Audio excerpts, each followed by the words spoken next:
This week on the Bagpipe Report, we have live in studio, all the way from the United States of America, the phenomenal AJ Styles. Now, AJ, all our fans, and me too, we all love your wrestling moves in the ring. And I was just wondering, could you show me some moves of yours? You want me to show you some moves? Yeah, some of the AJ Styles moves. You're pretty athletic, right? I mean, this is yeah. what I do. Let me tell you something, man. I've been watching your matches, and I've been running 60 miles a day. I've been eating nothing but chicken with no skin, completely grilled, and vegetables. That's it, all day long. I'm ready to go. I'm ready for this opportunity. Show me what do you want me to do? What do you want to learn? Okay, well, one of my favorite moves is the springboard, where you jump backwards and you do the inverted DDT. Can you show me that one? It kind of works a lot better when there's ropes around, so yeah, can't really do that. What about you got an amazing shooting star press. I've seen you do it to the floor from the top turnbuckle. How about that one? I'm not going to jump off the desk, and if I did, my head would go through the ceiling, so let's not do that one either. How about here's a simple one we can do, where you lie on your back and someone's knocked you down, and but you immediately come back, you do a kip up and into a Hurricane Rana. How about that one? Nice. We can do that. This is excellent. easy. Excellent. Okay, excellent. I'll demonstrate for you just a second. Okay. I'll just lay down here. Mm-hmm. Boom. And if you came to pick me up, I would just nip up right onto your head. Gotcha. And take you on over. Okay, that's great. Well, So, you take the microphone there. I'm going to try this out. All right, here. go ahead and lay down on your back. Just lay down on my back. Dude, are those chips? No, those aren't chips. No, the sound in the room is a bit weird. Why do you have chips? You know what? It doesn't matter. Look, just lay down. Oh, man. What's the problem? What? Did you know you had a jelly donut taped to your back? That's... What is it? Christmas is coming up. I've got to get stocking stuffers. What, you trying to look like Santa? What the heck? Dude, you got chips and you got a jelly donut? I don't think you... Never mind.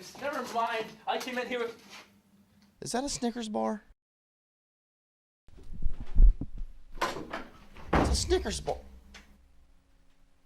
Well, I'm going to eat that jelly donut.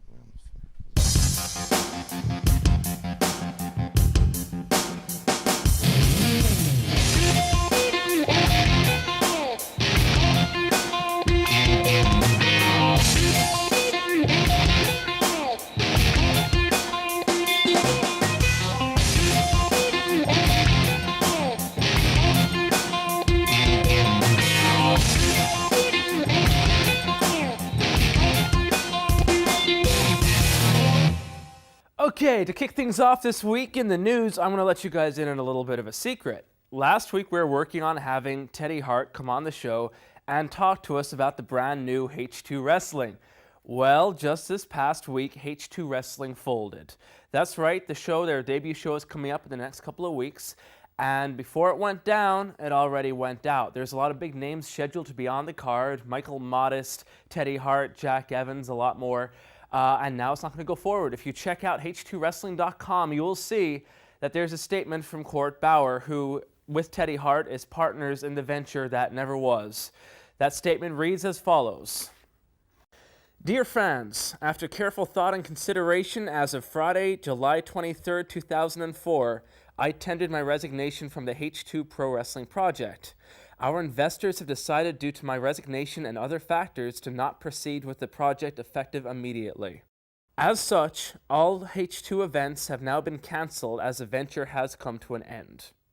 All those who paid for tickets will be refunded immediately. My heartfelt and sincere apologies go out to the dedicated H2 crew and fans for this difficult announcement. Court Bauer. It was just last week when we were talking about the fact that Bauer earlier this year was in charge of MLW. He headed up the promotion down in Florida, and it too sadly went out of business. There's a little bit of talk that there was disagreements between Hart and Bauer, and that's why H2 came to an end. However, none of this is yet confirmed. In the next couple of weeks, we'll see what we can find up and chase up about the H2 situation. Moving on to other closures and cancellations, just last week, WWE canceled a house show in Johnstown, Pennsylvania. Next month, there's another scheduled house show which has also been abandoned in Poughkeepsie, New York. There's no official reason for these cancellations, but a lot of people at this time believe it's due to poor ticket sales.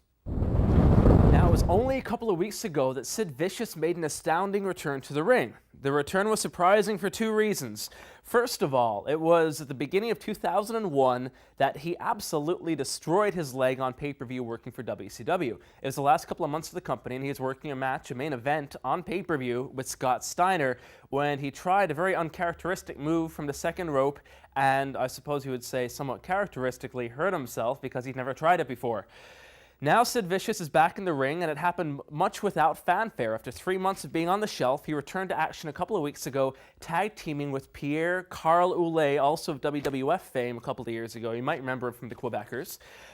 They wrestled up in Canada for the Internet Wrestling Syndicate. That show is now currently available on Canadian pay-per-view, which is Viewer's Choice pay-per-view. I saw a lot of shows up there when I used to live in Calgary. The event will be $5.99, and you can check out Viewer's Choice for more information about that show. Speaking of people returning to the ring, Sean O'Haire this coming weekend will be returning for Ultimate Pro Wrestling, UPW, in California. O'Haire hasn't been heard of that much since he was let go by WWE a few months ago. It'll be a rather stacked card, as well as O'Haire, there'll also be Rikishi, who only just parted ways with WWE, Diamond Dallas Page, and China Doll, among others. Speaking of China Doll, we talked a couple of weeks ago about her and Sean Waltman having a bit of an exchange of words. Well, the situation continued this week as Waltman rebutted her comments from Howard Stern a couple of weeks ago on his news board, his message board on SeanWaltman.com. The most interesting of his return comments were that A, he's still very much in love with China and sends his heartfelt thoughts to her, but B, the fact that he is currently in rehab and is being paid for by none other than his former employer, Vince McMahon, and his former running mate, Paul Levesque, aka Triple H. This will, of course, add fuel to the fire, suggesting that maybe he'd be making a return to WWE in the near future, but nothing has been confirmed by a long shot as of yet. He was backstage at the WWE show a couple of months ago, and Waltman, despite his many, many years in the business, has only just turned 32. We'll have to wait and see what the future holds, but the best of luck to Sean Waltman as he continues to work his way through rehab. Just this week on SmackDown, we saw a new promo with Paul Heyman for John Heinrich. Looks like Big John will be heading back to the main roster of WWE. You might remember that he had the chance a couple of years ago to be elevated in WWE, but that didn't work out, so he sent him back for more work to Ohio Valley Wrestling. Apparently, they now feel that he's ready to come back and make a major run. As he comes up, two of their perhaps best talents are going down. Akio and Sakota, and I hope I'm pronouncing those correctly because I'm not on television very often, the high-flying, excellent wrestlers from Japan are now going back to OVW. You win some, you lose some. Now, last couple of weeks we've been talking a lot about NWA's new expansion with their new show, TNA Impact, on the Fox Sports Network. Now a new post from Mike Tenay from NWA TNA says that it could be as soon as later this year that the promotion starts having house shows. Right now they're running 2 shows a week, both TV tapings. If we do get into house show territory, we're looking at a full-time promotion.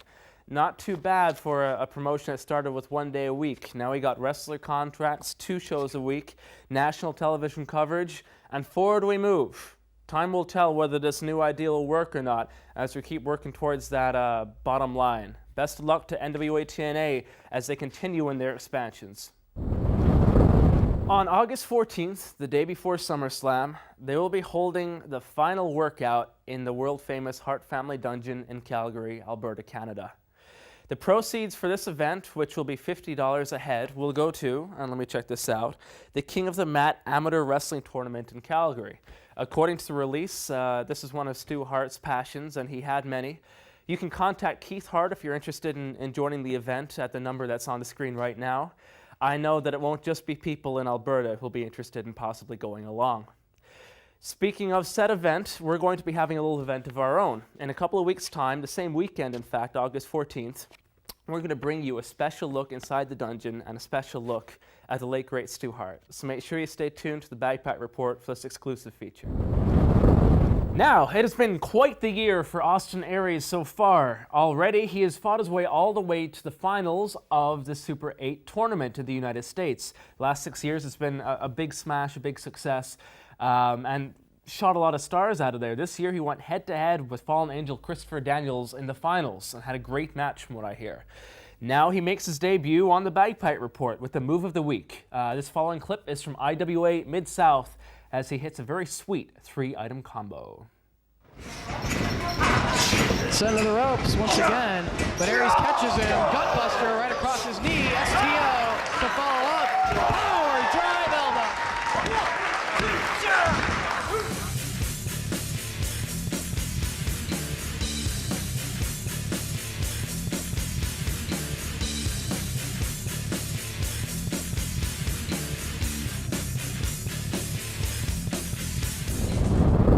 Now, this coming Sunday, as always, it is Supercard Sunday here on TWC. 8 o'clock p.m. we will see IWA Mid-South Simply the Best Edition number 5. Heading up to crew, we have Austin Aries. This is your chance to see him in a full match, taking on Michael Shane of NWA TNA X Division fame. Also on the card, 2 out of 3 falls. Chris Hero, a man famous for having many 60 and 90-minute matches, not only all over the U.S., but over Europe as well. He takes on B-Boy. Plus, we've got AJ Styles, Jerry Lynn, Colt Cabana, and many more. This Sunday, 8 o'clock, Simply the Best number 5 from IWA Mid-South. Here's a little look at what's going to go down.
Welcome back to the Bagpipe Report. This week we have in a special guest. It's a rare opportunity to have a real global traveler and a global professional wrestler in studio. Just last night, here we're taping this on a Monday, he was working for FWA in England. He has been to England several times now, and it is a pleasure to have him here on the Bagpipe Report. Known for his work in the X Division, NWA TNA, Ring of Honor, and so much more, the phenomenal AJ Styles. How are you, AJ? I'm good. Yay for me. Now, last night you were in England. You had to get up real early this morning to come over with us, and we appreciate it. How was the show last night, and how do you like working in England? As far as I know, the show was great. Standing room only. I wrestled James Ty, and we had a great match. Of course, I love England. I mean, this is like you and I were talking before. This is going to be my, if I had to move somewhere else, it'd definitely be in England. Mm-hmm. Do you get to travel much these days? Because we're going to move on to this later, but you've got so many bookings in the U.S. right now, especially with commitments with NWA TNA. Are you getting the chance to wrestle as much as you would outside the U.S.? Well, a lot of times you're talking about Japan, and they do tours, so not so much with Japan or anything that has tours. I can do weekends, and that's about it. So I guess it does limit me a little bit.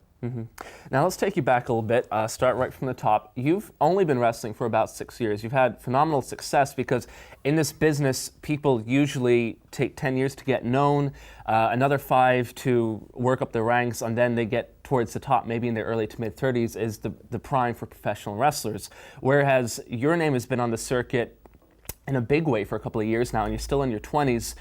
When you began wrestling, how did you get into it? How did your interest start?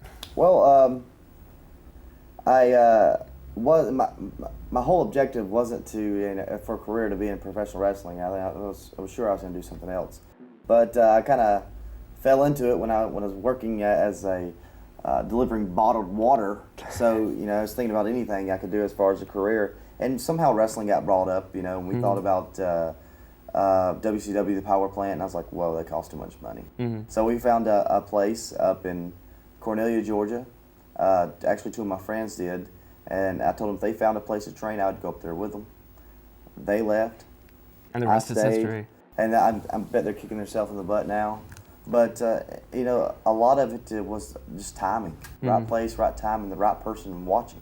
I mean, probably one of the most blessed guys in this world as far as opportunity goes. Do you believe then that wrestling was something that was meant to happen because of that timing? Absolutely. I mean, it was just weird how everything happened. The reason why I got into WCW was because we had a developmental deal. NWA Wildside had a developmental deal with WCW, and Bob Sapp was there, who is a humongoid superstar in Japan now. Yeah.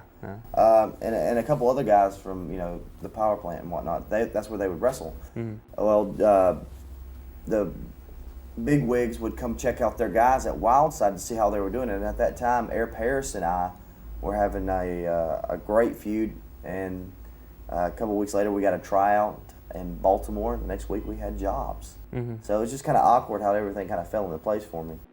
At what point then did you decide, because when I see an AJ Styles match, that's not a guy who's not sure what he wants to do, that's a guy who's committed to his art. When did you decide, I actually enjoy this enough and there's enough opportunity where, yes, I'm going to give it 100%? Well, it started with that first bump in training. Really? As soon as I thought, I can do this. This is something that I feel comfortable doing.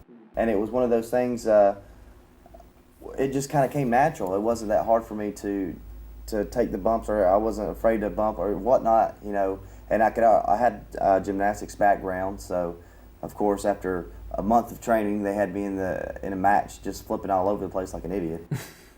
But what was your experience like in WCW for the time you were there? Well, for me it was great. I mean, I was just there and glad to be there. I mean, I made it to another level.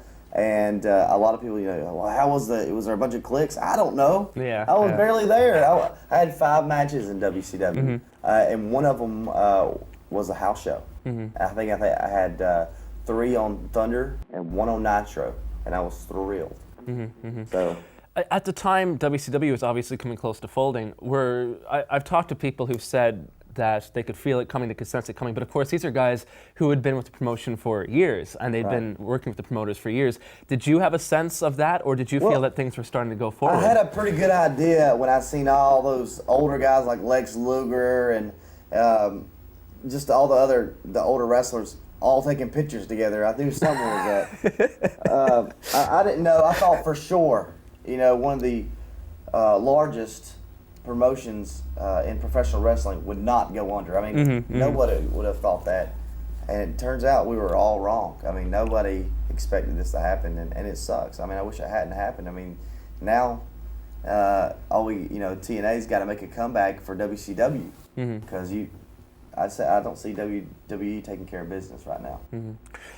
It's been said that one of the most impressive things, that in fact this is something that caught a lot of people's eye about AJ Styles earlier in your career a couple of years ago. AJ Styles is the guy who turned down an offer from WWE. What was the offer about, and why was it that you turned it down? All right. It was a developmental deal. That means I get $500 to live on every week, and I have to move to Cincinnati. I lived in Atlanta. And at the time, my wife was in college, so I was the sole provider. There's no way, it's not even feasible for me to move to Cincinnati and only have $500 a week. I mean, after taxes is taken out, it's only like maybe $350. I still have to pay for me a place to live. And to me, it wasn't very fair to my wife, who is a lot more intelligent than me. So I figured the smarter decision was make sure that she gets her degree, and then I'll go after my dream. Do you ever think to yourself, maybe if I joined then and bit the bullet, even if it wasn't feasible at the time, do you ever think, if I was there right now, maybe I'd be earning this, or I'd have this steady a job, or? Honestly, I don't think that was the case. I never actually go, oh man, I wish I would have stayed. I watch Jamie Noble, who's a great wrestler, and he's barely even used. So for once in my life, I made a good decision.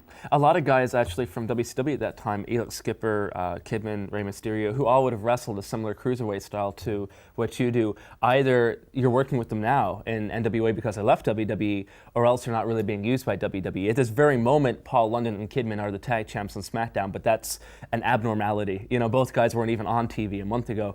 Do you think that guys like that will get the chance to shine, and do you think you would have had the chance?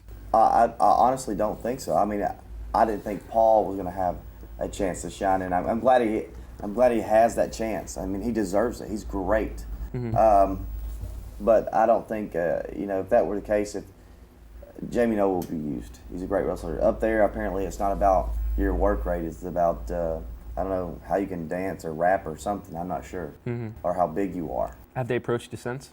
No. Let's move right on then. AJ Styles, I have written down here actually, AJ Styles is consistency and amazing athleticism. What did you pattern your style after? What made you think, I want to do this style? I couldn't really tell you. I mean, it was just one of those things that I thought, well, if this looks good, I'll use it, and if it doesn't, I'll just take it out. I just took everything, as I saw it. Even I think a lot of us, like Low Key and Jerry Lynn and Chris Daniels, all those guys, we take stuff from each other and tweak it a little bit, and just come up with something new. So nothing's ever the same as someone else's. And I think that's what makes us all unique, and the fact that we aren't doing someone else's stuff. Do you ever concern yourself with the level of intensity in your matches? Because there's so many times and so many spots where if it was a little bit off, it could be a career-ending injury. Have you ever had a scare where you thought, maybe I should change my style? I guess when I started doing all those shooting styles, the shooting star to the floor, every time I'm like, oh crap, I hope I don't break my neck. So that gets a little irritating, but the good thing about it now is I only have to break it out when I think it's necessary, when I think it's going to mean something. When I was at WCW, that's how I got my job. Right. That was one of the things that got my job. So I get scared just like everyone else. I mean, but once you're up there, about to do the move or whatever, it's going to happen. So I've never thought about changing my style. Not really. What do you say to critics who say that, it's all flash and it's great gymnastics, but that's not what pro wrestling is about? What is your response to critics? I would say they're absolutely right. It's not about flips, but there's a place for it in professional wrestling. And I would definitely say, yes, wrestling is the backbone of wrestling. You've got to know how to do it, or nobody's going to respect you. I would say American Dragon and I displayed that with the collegiate wrestling that we did at a professional wrestling show with the Ring of Honor, and the people enjoyed it because they understand what we're doing. I mean, regular fans like probably WWE wouldn't know because they're just all entertainment. But you've had the chance now to actually go back and forth between styles. About 6 months ago, you had the chance to work with guys like Dusty Rhodes and Jeff Jarrett because you're put, instead of the X Division, you were in the heavyweight title category. How did you find that transition to a more storyline-based match and a more character-based match than gymnastically athletic style of wrestling? I knew when I wrestled Dusty Rhodes, it was definitely entertainment. There's no doubt about it. And that's what he's all about. I mean, that's Ric Flair. Yeah. So it changed in that aspect, but as the heavyweights, I really didn't have to change that much. The pace was a little bit slower, but other than that, nothing really changed for me as far as from X Division to heavyweight. Do you think it expanded your range a bit? Because at the time as well, you were doing more mic work than ever, you were doing more selling than ever, all that kind of thing. Absolutely. I do think that it helped me a lot. You know as well as I do, the more you do something, the better off you're going to be. So I definitely need mic work. I've got this southern drawl, but and just the selling, I knew that if there was going to be a big bump in these heavyweight matches, it was going to be me that takes it. So definitely opened my eyes to different things. I mean, especially wrestling with Dusty Rhodes. You're now back atop the X division. Are you glad to be back there? Or are there aspects you miss about working the other style you have? I missed the X division. I mean, I was so jealous of the guys that were in the Ultimate X. I couldn't stand it because I wanted to be in that match so bad. It would just. And the good thing about it is, thank God, Wednesday, I'll be doing my first ever Ultimate X. But I was so jealous of them, and the X division is that's what I'm about. I think that's my style, and I'm just glad to be back in it.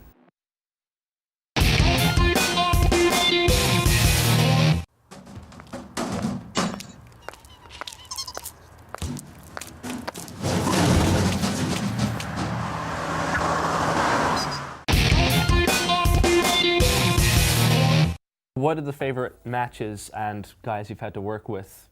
Predominantly, I'd suppose, in Ring of Honor and TNA, because that's where people are most familiar with seeing you in the last 6 months or a year. Well, I've got great matches with that. It seems like that group of guys with Samoa Joe, Chris Daniels, Jerry Lynn Low-Key, Paul London, Amazing Red.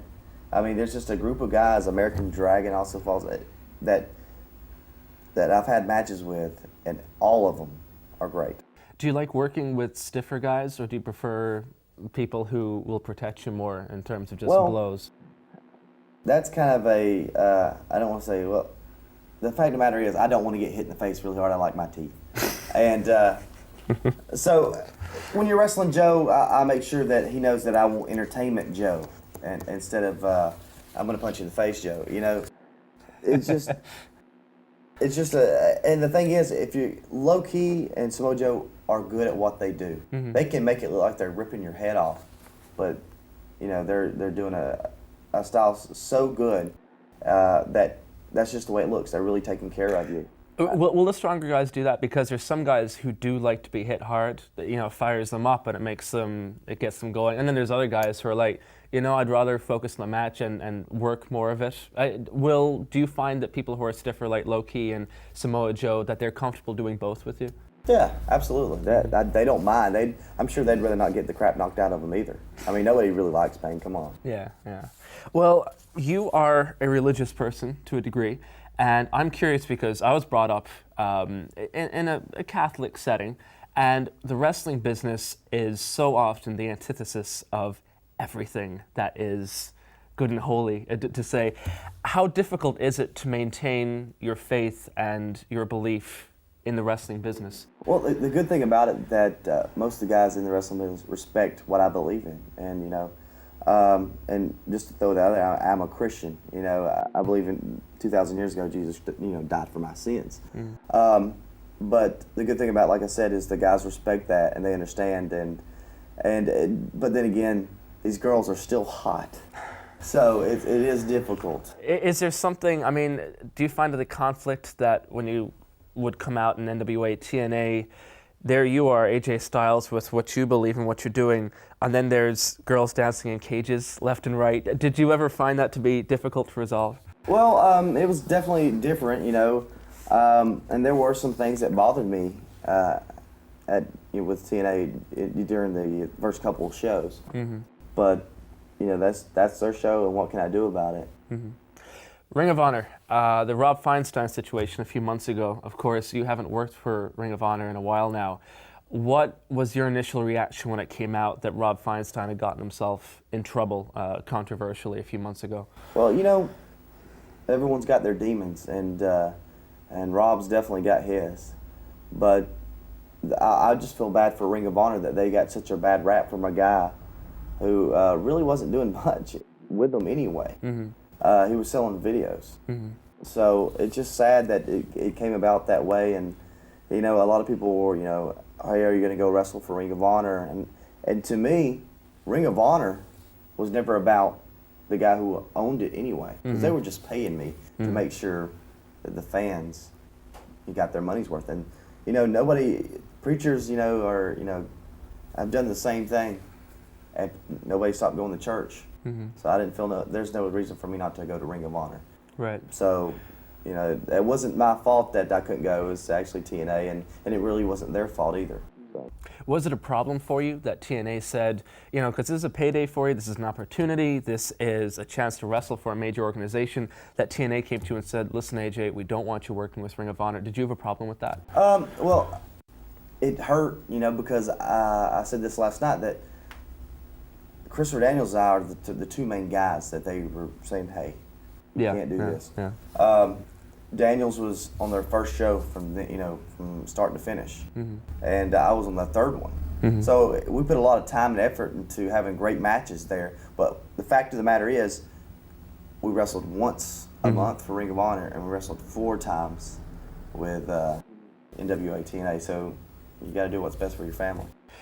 NWA TNA now have been asking for percentages from outside bookings for wrestlers. I've heard varying ideas on whether you think people think that's right to do or not. What's your personal opinion on that? Well, who am I to say what's right? You know, I work for them. If I get hurt, that's the money they're going to lose if I get hurt on the independent scene. So I kind of understand where they're coming from. They want to make a little money off of it. In the same sentence, I don't think they should be charging. This is my money. This is what I'm working for, and you said this is what I was going to get to do from the beginning. So I mean, it's got its ups and downs, but in a way I understand. In a way I wish that they never had done something like this. But what do? This is the way wrestling works. Jeff Hardy coming into TNA. Thoughts? I haven't thought much about it. Just that I'm glad he's there. It's definitely good for us. Do you ever have concerns that TNA might give money and time and focus to a wrestler like in Jeff Hardy's position who wouldn't necessarily be into doing TNA for the long haul, because you've been there for the long haul, and by all intents and purposes it seems you're going to be there for the long haul, and they built you up over a certain amount of time. Is there ever a sense in the back that, you know, here comes another big name star who's only going to be around for a couple of shows and he's going to get tons of TV time and tons of money? Is there ever any resentment because of that? Well, no resentment. I mean, Jeff's doing what's best for Jeff, and I'm afraid that might happen, though. I'm afraid that they're going to put all this time, all this money, everything into Jeff, and then he's going to say, I'm tired again, and go do his own thing. Because Jeff definitely, he's his own person. He's different sometimes, but I mean, don't get me wrong, I like Jeff. I just hope everything works out for us.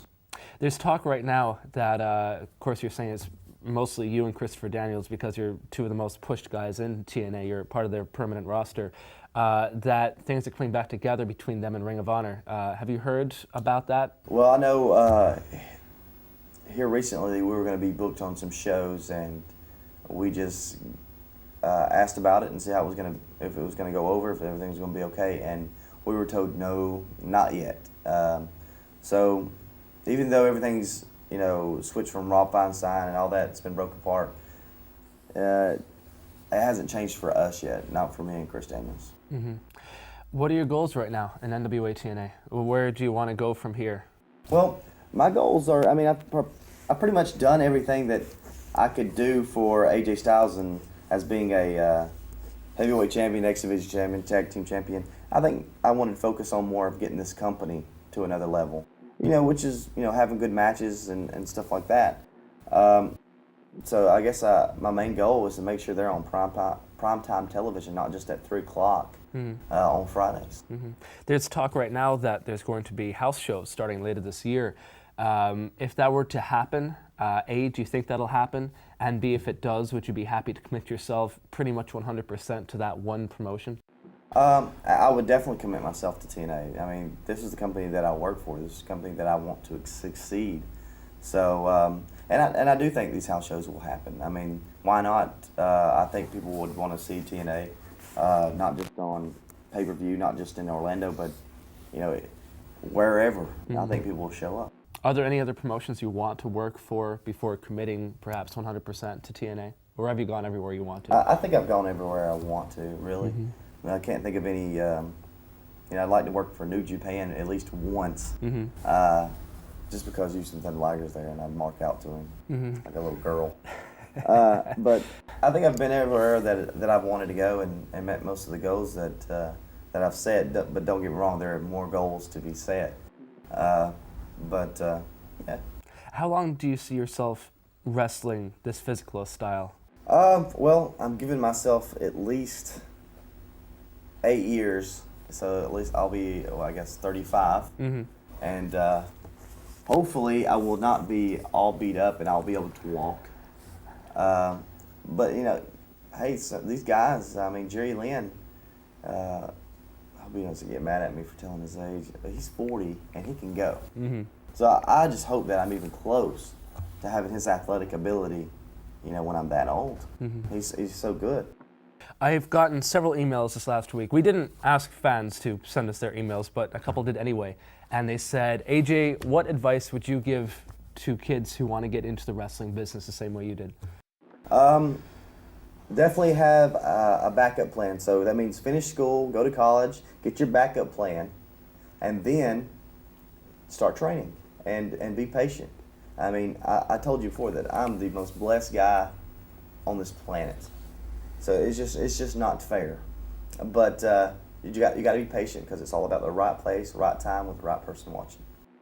Phenomenal, AJ Styles. Thank you very much for joining us here on the Bagpipe Report, and hopefully we'll see you this side of the pond again sometime very soon. Yes, thanks.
Once again, it's competition time on the Bagpipe Report.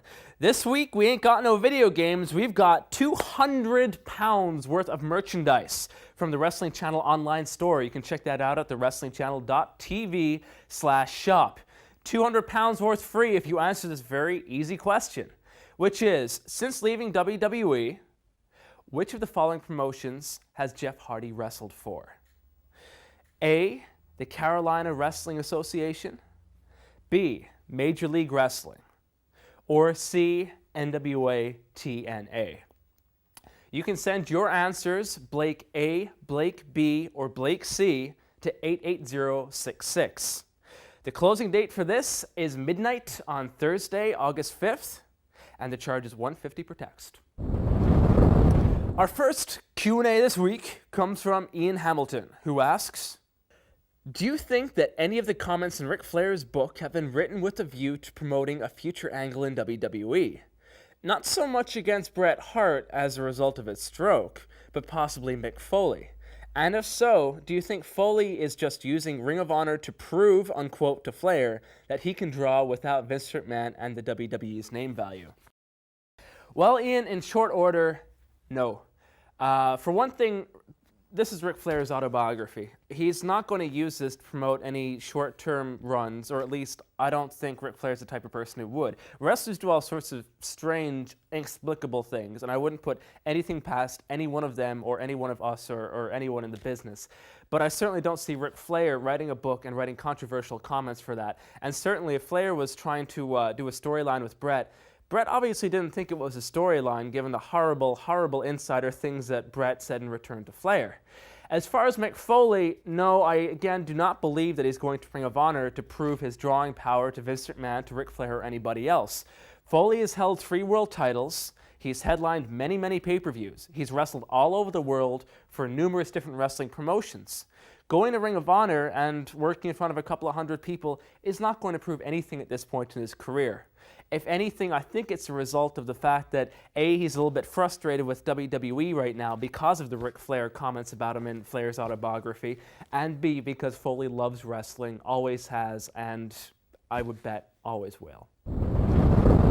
Our next question comes from Freddie in West Yorkshire, who asks, Blake, do you think the Kane, Lita, and Matt Hardy angle was set up for Jeff Hardy's return to the WWE? And also, do you think that Jeff Hardy joining NWA TNA on a short-term contract is an aid of improving himself to the WWE and showing them he does not need to go into rehab? Again, I will have to say no to this one as well. For one thing, Jim Ross has said many times that Jeff Hardy is welcome back in WWE. I don't think he has to do a whole lot to prove that he'll come back. I think all Jeff really needs to do is sit down with Vince McMahon and Jim Ross and say, listen guys, I have the passion back. Jeff gave several very strong years to WWE, and I'm sure they'd like him to be back in it if his passion was with them. As far as NWA TNA goes, I certainly don't see him signing a one-year deal with them just to prove his way back into WWE. And finally, as far as the Kane, Matt Hardy, Lita situation goes, that storyline happened all by itself. And in fact, before Jeff left WWE, they'd already broken up the Hardy Boys on 2 different occasions. I think if they were to come back together a third time, I think this run would last even shorter than the other 2. Our next question tonight comes from Barry Pritchard, who asks, would you be able to tell me what happened to Steve Austin and why he is not on Raw anymore? Well, Barry, it's simple. After WrestleMania, Steve Austin and Vince McMahon saw differently on a couple of issues. One of the key issues was the name Stone Cold for Stone Cold Steve Austin. Looking down the barrel of the end of his career, Austin is understandably looking at different projects. Just a couple of weeks ago, we heard him yelling down the phone from Diamond Dallas Page's house in California, where he was out there looking for possible movie roles. Because of that, he wants to have that name to bring with him. When he signs up for a book or a movie or a TV show or whatever it might be, he wants to be able to sell himself as Stone Cold Steve Austin. As it stands right now, Vince McMahon and WWE own that name. And also, understandably, Vince McMahon doesn't want to let go of it. It's worth a lot of money, and whatever project Stone Cold gets involved in, McMahon and WWE get a little piece of the pie. Right now it's at a standoff situation, but because WWE is the biggest game in town, and Austin is a legendary wrestler and an excellent performer, I'd be very surprised if the 2 sides don't come together again sometime in the near future. Martin in Belfast asks the following question. What is the news on Ted Turner opening a new promotion since his old contract with Time Warner from when he sold WCW has expired? There were rumors of Austin, Goldberg, Bret Hart, Nash, guys like that going with him. Well, Martin, there are a lot of rumors floating around, but as of right now, there is absolutely nothing concrete. Ted Turner lost control of WCW in the whole Time Warner deal a few years ago, and that's probably why WCW folded. It's been known that Ted Turner is a big fan of wrestling, and it was a big staple as part of his television shows back in the 80s when he held a lot of television stations. If he were to get more involved in television again, I'd be very surprised if he wouldn't turn back to wrestling. And even if it turned into a situation like in WCW's last days where it wasn't earning money at first, I think Ted Turner is the kind of guy with enough cash and enough commitment to stick with it. However, as of right now, it is still just rumors, still just hearsay. So keep your finger right there on the pulse, and we'll let you know as soon as things change. Now it's time to take a little look at what's coming up on the UK and Ireland wrestling scene in the next couple of weeks. Nye Bevan Hall in Hackney will see action from UKPW this coming July 29th. Every Thursday, July 22nd to September 2nd, Summer Season of Wrestling Spectaculars comes to you from Premier Promotions at the Worthing Assembly Hall. Next month, on Saturday the 21st of August, Revolution British Wrestling will be at the Selbeck Hall in London. From Monday, July 26th, the World Association of Wrestling will begin a run of 5 weekly shows at the New Atlantis Resort in Greater Yarmouth, ending on Monday, August 23rd. And finally, WZW have their Path to Destruction tour. Whitley Bay Residents Association, Tyne and Wear on Friday, 27th of August. Then it's on to Courtham Memorial Hall in Redcar, Saturday, 28th of August. And finally, at the Starlight Suite in Tyne and Wear, Sunday, the 29th of August. 3 dates in a row from WZW. It's going to be another hot week of wrestling action coming up on the Wrestling Channel. Action from NWA Wildside this week sees a hard-hitting confrontation between Rick Michaels and Ace Rockwell. Ring of Honor High Impact Television features a four-way to crown the champion. It's Low Key versus Spanky versus Doug Williams versus Fallen Angel Christopher Daniels. On Pro Wrestling Noah, we have Kentaro Shiga and Akitoshi Saito versus Mike Modest and Donovan Morgan.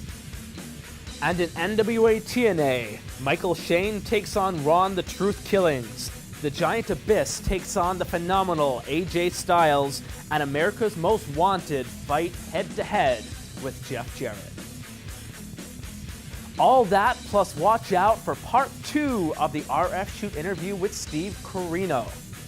That's about it from us here on the Bagpipe Report. As you know yourself, you can expect the top news, the top guests, and the top information from the world of professional wrestling, right here in the UK and Ireland and all over the world. Check out the WrestlingChannel.tv for more information about the shows I was talking about there, our supercards, our forums, and much more, free newsletters, and more galore. And our TWC shop, the WrestlingChannel.tv/shop.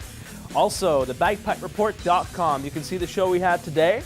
You can get all our exclusive interviews and so much more. The BagpipeReport.com. That about does it for me this week. I am Blake Norton. You guys take care, and I'll see you next Friday at 8 p.m. right here on the Wrestling Channel.